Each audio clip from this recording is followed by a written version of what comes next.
This segment brought to you by Kansas Grain Sorghum, growers working together. Find out more at ksgrainsorghum.org. Today, the American Angus Association is the largest breed association in the United States, and people may not know that that breed originated in the British Isles, but then was brought all the way to Kansas. This poem is entitled Birth of a Breed. It was on the 17th of May, way back in 1873, that Kansas welcomed in some cattle that would change beef history. Near the town of Victoria, out on the Kansas plains, a man named George Grant wanted to boost his cattle gains. To improve the native bloodlines and reduce the needed culls, on that day, George Grant brought in 4 Aberdeen Angus bulls.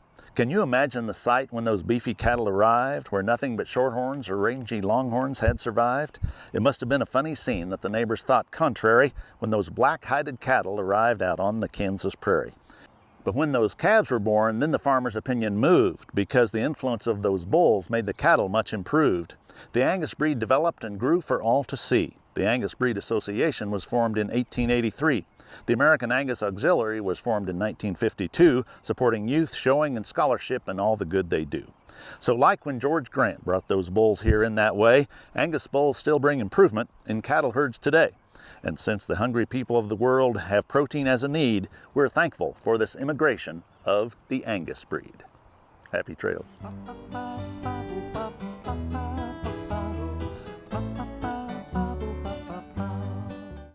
To see this show and past episodes of Ag AM in Kansas, go online to agamandkansas.com.